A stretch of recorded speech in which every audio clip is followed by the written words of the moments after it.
Hi friends, నేను మీ Venkat. Welcome to my channel. అందరికీ నమస్తే ఫ్రెండ్స్. ఇవాళ వీడియో ఏంటంటే తమిళనాడులో మీరు చూసినట్టు అన్న తమ్ముళ్ళ అనుబంధం కానీ, అక్క చెల్లెళ్ళ అనుబంధం కానీ, తోడబుట్టినటువంటి అనుబంధాలు కానీ, కన్న తల్లిదండ్రుల ప్రేమ కానీ, ఇవన్నీ కాలక్రమంలో కనుమరుగైపోతున్నాయి రాను రాను. అసలు ఎందుకు జరుగుతుంది? అసలు బ్రహ్మానందం గారి ఫోటో ఎందుకు వేయాల్సి వచ్చింది? వాళ్ళ అన్న గురించి ఎందుకు అడగాల్సి వచ్చింది? అట్లాగే ఇంకో ఫోటో ఎందుకు వేయాల్సి వచ్చింది? ఈ డీటెయిల్స్ అన్ని ఈ వీడియోలో తెలుసుకున్నాను. వీడియోని అయితే స్కిప్ చేయదు ఫ్రెండ్స్, వీడియోని పూర్తిగా చూడండి.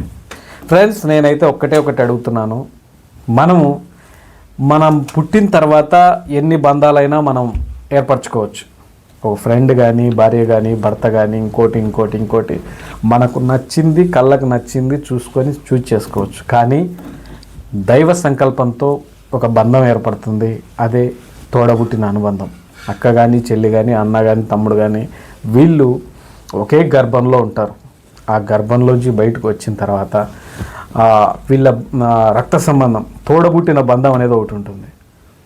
కానీ కాలక్రమంలో ఏం జరుగుతుందంటే, కొంతమంది అందరూ అలా ఉన్నారని అనను, కొందరే ఇలా ఉన్నారని నేను అనను, కానీ జరుగుతూ ఉన్నాయి, చూస్తూ ఉన్నాం. ఇక్కడ బ్రహ్మానందం గారు కొన్ని కోట్లకు అధిపతి డబ్బు పరంగా చూసుకుంటే, కానీ ఫ్యామిలీ పరంగా ఆయన చాలా బీదవాడని చెప్పుకోవచ్చు. ఎందుకంటే ఇక్కడ నిన్న మనకు కూడా ఆయన వాళ్ళ అన్నగారు బయటకు వచ్చి చెప్పేవరకు కూడా తెలియట్లేదు.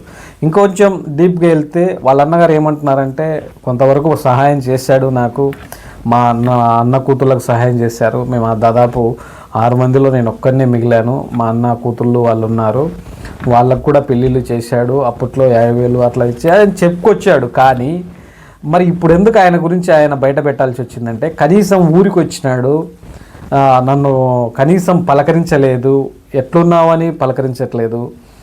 కనీసం ఎప్పుడు బిజీగా ఉండొచ్చు, కానీ ఎప్పుడో ఒక టైంలో అయితే ఫ్రీ అయితే అవుతారు కదా, మరి ఆ టైంలో కూడా ఎందుకు పలకరించలేకపోతున్నారు అనేది ఆయన క్వశ్చన్. కానీ ఎవరైనా ఒకటి, ఎంత బిజీలో ఉన్నా తోడబుట్టిన బంధం అయితేనే కానీ, తోడబుట్టిన వాళ్ళతో ఏదో ఒక టైంలో మాట్లాడితే వాళ్ళు ఏదో ఆయన ఒకటే కోరుకుంటున్నారు, నాకేదో అది డబ్బు పెట్టాలని లేదు, ఇంకోటి లేదు, కనీసం పలకరింపు చాలు, అదొక ధైర్యాన్ని ఇస్తుంది. మేము పలకరిద్దామంటే పెద్దవాడు, డబ్బులో హోదాలో అన్నిట్లో పెద్దవాడు, ఆయన పలకరిస్తే మాకు గౌరవంగా ఉంటుంది, కానీ మేము పలకరిస్తే పలకపోతే ఏం గౌరవం ఉంటుందనే అంత దూరం వచ్చింది. అంటే ఆయన మధ్యలో ఎంత గ్యాప్ వచ్చింటే ఆ మాట అంటాడు. మామూలుగా అన్నదమ్ములు ఒకరోజు మాట్లాడకపోయినా ఇంకో రోజు మాట్లాడతారని అనుకుంటారు. కానీ ఈ విషయంలో అయితే బ్రహ్మానందం గారు కొంచెం ఎందుకు వెనకబడ్డారనిపించింది. మనకు కోణం ఒకవైపే మాట్లాడుతున్నాం, అసలు ఏం జరిగింది ఆ డీటెయిల్స్ అయితే వాళ్ళ అన్నగారు చెప్తే వింటున్నాం తప్ప, మళ్ళీ బ్రహ్మానందం గారు అయితే రివర్స్లో కౌంటర్గా ఏది చెప్పలేదు. వాళ్ళ అన్నగారు కూడా బ్యాడ్గా అయితే ఏం చెప్పట్లేదు.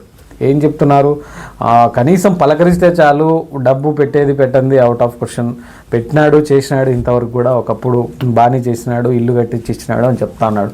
మరి ఇప్పుడు ఎందుకు ఆయన గురించి చెప్తా ఉన్నారంటే, పలకరించట్లేదు, కనీసం పలకరింపు కోసమే కదా ఉన్నది, నేను ఒక్కరినే, ఇద్దరమే ఉన్నాం తోడబుట్టిన వాళ్ళం.